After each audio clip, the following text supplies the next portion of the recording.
Once you get that discipline, somewhere around the consistency being all the time, even when you don't want to, it turns into a desire. Yes. You literally go from a decision to a discipline to a desire, and that desire continued will change your destiny. You can apply that to any area of your life. You can apply it to relationships, money. You can apply it to what we were talking about earlier, health and working out.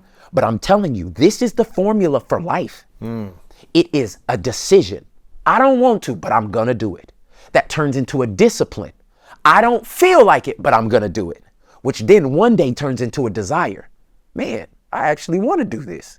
And then it changes your destiny. And if you can apply that to any area of your life with consistency, you will take every trauma situation and it has to turn into triumph. Ooh. Every single one of them. And that's something you've been doing in your health journey over the last year now, year and a half? Or About 2 years. 2 years. Because Yes, when sir. I saw you, I think it was about 2 years ago when I saw you last. Yeah, I was a little fluffier, bro. I was a little more packed on. I had a little extra weight on you me. had some extra love on you. Yeah.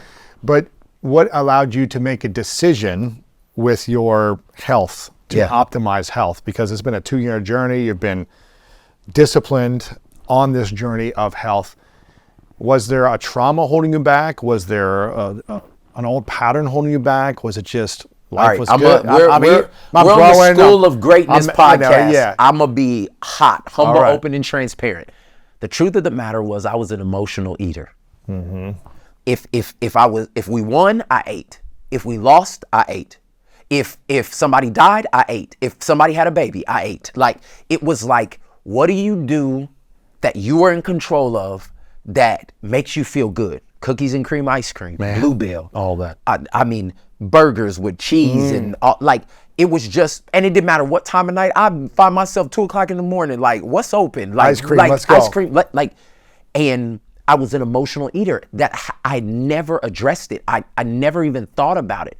When I began to gain another level of success, responsibility, all of these different things, now it gets magnified because I'm feeling it all the time. Like, I'm responsible for this many people's livelihoods, and people are depending on me to be inspired and be drawn closer to God and all this other stuff. And you start feeling that pressure, and what do? You need a release.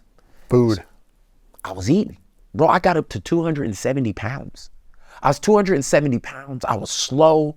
I was trying to hide. I was insecure, which tapped into another trigger, another trauma of mine of being insecure about how I looked and how I felt and all that other stuff from young. And so I literally got to a point where I was looking at myself and I was like, you're not going to be able to do everything that you were put on this earth to do if you do not do something about this issue. Right. Your current identity did not fulfill your future vision. See, bro, you talking my language right now. I'll say it like this. My future self could not get there without my present self. Right. And my present self was killing me. Right. Like, it was literally destroying all of the opportunity, all of the thing. And I was like, I got to do something about this. Right. And so I started on a journey, bro. And literally, I couldn't do 5 push-ups. Like, I'm gonna put it out there for every person that's like, no, I should be able to do more than this. I was 35 years old. I could not do 5 push-ups. I had to start with 5 and 10 dumbbell weights. I was out of shape. I could not run for more than 5 minutes. Like, it was horrible. And everybody laughing right now, just okay, hold your horses, because now it's a whole different thing.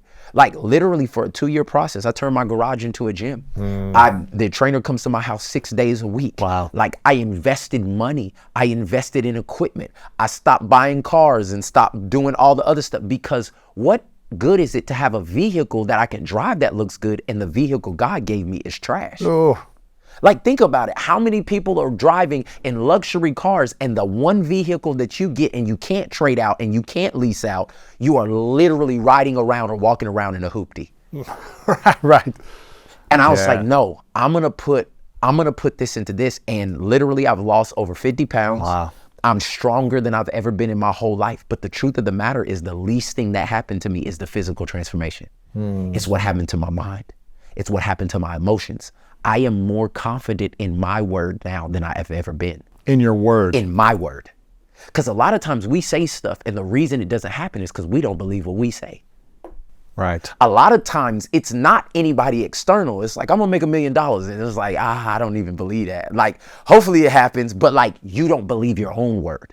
And the person that you need to trust the most when it comes to doing what you need to do is yourself. And many times, we know how many times we break our promises to ourselves. I'm not gonna eat the cake, and 10 minutes later, you're eating the cake. I'm not gonna talk to her, or I'm not gonna make that business deal. It's too much money. Like, we know that the person, if you really evaluate, the person who has broken their promise to you more than anybody is you. That's true. So what happens when you don't trust you? It makes you approach other people differently. And so for me, this process has made me trust myself. I know when I did 75 hard, and I don't know if you know about that program. I know for Salatini, Yeah, bro, I did 75 hard. That's hard. It's hard. 2 a days. 2 a days. One has to be outside, a gallon of water, reading 10 pages of book. You got the whole thing. Yeah. I did it. And I did it not in this shape. I did it a year ago. Oh man, that's even harder. Oh, bro. But when I finished that, this is not a season anymore. This is my lifestyle. Wow. I believe me now. So doing the physical work with the emotional and spiritual work, I feel like a new person, bro. Wow. I have literally turned into a different person with the same values, but a different vehicle. That's incredible. And that is what I desire for everybody. It was like my life was in black and white, and now it's in full HD color. And I believe that those 3 components, the spiritual side, connection with God, the physical side, connection with yourself, and the emotional side, the connection with everything that's happened to you. If you work on those, if you do the hard work in those areas, the quality of life that you will live is off the charts. What I'm saying is, you may be fooling everybody. Your Instagram is popping, your business is successful, you got the bag and the body, and you got all the different things, but you know deep down in your soul, your mind, will, and emotions, you know you're still hurting. Ooh.